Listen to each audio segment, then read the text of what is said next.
Alors le match entre Manchester et le PSG vient de se finir sur un score de 1-1.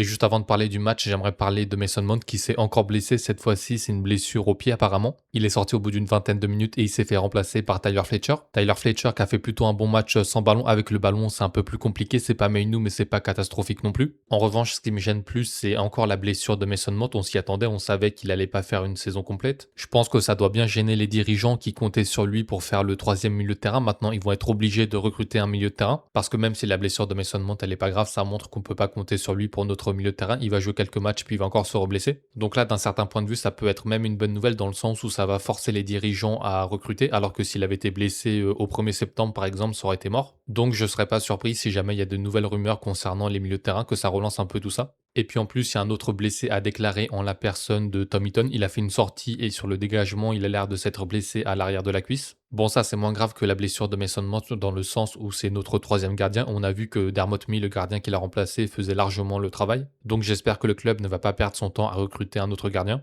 Sinon, pour parler du match, on a encaissé un but assez vite, un peu comme contre l'Atlético. Faudra faire attention à ses débuts de match. Ici, on a Dro Fernandez qui centre pour Ibrahim Mbaye suite à un bon redoublement de passes des joueurs du PSG. Et on a Aiden Even qui se fait prendre un peu dans le dos. Après, c'est une situation qui est vraiment pas simple. On voit mieux sur cet angle qu'il était vraiment pas loin de récupérer le ballon. Après, il est trop court, donc ça permet à Ibrahim Mbaye de marquer le but. Ensuite, un peu plus tard dans le match, on a encore Aiden Even qui cette fois-ci fait une mauvaise passe pour Brian Mbeumo, il me semble, et elle est interceptée par Gvishak Kvaratskhelia. Et juste après, pour se rattraper, il va essayer de faire un gros tacle sur Kvara, mais il rate complètement son intervention. Ça aurait pu faire carton rouge, heureusement l'arbitre ne met que jaune. Et du coup, suite à ça, le PSG part en contre-attaque et Ibrahim Mbaye arrive à se mettre en position de frappe. Heureusement, il y a André Santos qui arrive à temps pour le contrer. André Santos qui d'ailleurs a encore fait un très bon match aujourd'hui avec de très bonnes récupérations, de très bonnes passes. Un des meilleurs mancuniens sur le terrain. Et à la demi-heure de jeu, on a Manchester qui va revenir au score grâce à un bon pressing d'Amad Diallo sur le jeune défenseur parisien. En effet, le jeune défenseur parisien pousse un peu trop son ballon et Amad Diallo est bien attentif et récupère le ballon. Ça provoque une contre-attaque pour Manchester et Amad Diallo voit bien le déplacement d'Mbeumo et lui met une super passe. Et Mbeumo qui finit bien avec un tir croisé petit filet, ça passe entre les jambes de Zabarni. Et donc suite à ça, Manchester revient au score, ça fait un partout. Mbeumo qui dans l'ensemble a fait plutôt un bon match contrairement à ses matchs précédents où malgré le fait qu'il marquait, il était quand même très mauvais dans le jeu. Là pour le coup, c'était quand même mieux. D'ailleurs, il a marqué 3 buts en 4 matchs de pré-saison. On espère que ça va continuer comme ça lors du début de la Première Ligue.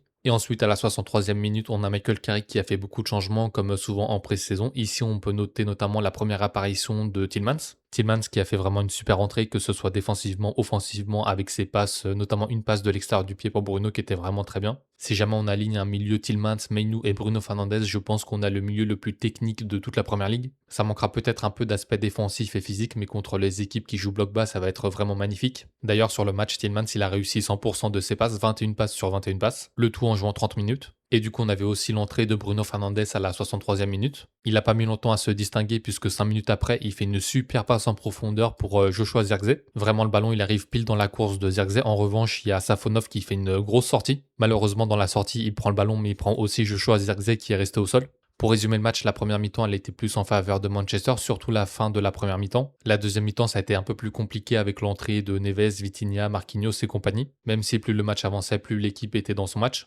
Ensuite, à propos des joueurs dont j'ai pas parlé, il y a Amad qui a fait vraiment un super match, peut-être le meilleur mancunien sur le terrain. Il a même failli donner un ballon de but à Chelsea, c'était vraiment pas loin. Chelsea qui a fait plutôt un bon match, même si en début de match, il a fait une mauvaise passe en retrait qui a provoqué une contre-attaque du PSG, mais à part ça, il a été remuant, il était plutôt bon. Ensuite, concernant Patrick Dorgu, c'était un peu mieux que les matchs précédents. De toute façon, pour Dorgu, dès qu'il y a plus d'espace, il est beaucoup plus intéressant. Quand il n'y a pas ou peu d'espace, c'est vraiment compliqué pour lui. Ensuite, André Santos, j'en ai parlé, vraiment un très bon match. Mason Mount, il est sorti assez rapidement. Ensuite, concernant Mazraoui, vraiment un très bon match aussi. Il a réussi à apporter offensivement. Après, j'aimerais bien le voir au poste de latéral gauche puisqu'on semble ne pas recruter à ce poste-là pour l'instant. Donc peut-être au prochain match, on verra. Ensuite, pour Harry Maguire, vraiment un très beau match avec notamment beaucoup de transversales qui ont fait du mal au PSG. C'est vraiment un aspect du jeu où il est très bon. Ensuite, pour Aiden Even, je retiens surtout son carton jaune qui aurait pu faire un rouge sur Kvara. Les tacles dangereux comme ça quand il est dépassé, c'est quelque chose qu'on voit encore trop souvent avec lui. Faudra qu'il corrige ça, sinon c'était plutôt un bon match avec toujours la volonté d'aider l'équipe en relançant bien. Ensuite, Luke Shaw, c'est du Luke Shaw, très bon défensivement. En revanche, offensivement, c'est très pauvre. Et enfin, Tom Heaton, rien à signaler, mis à part sa blessure.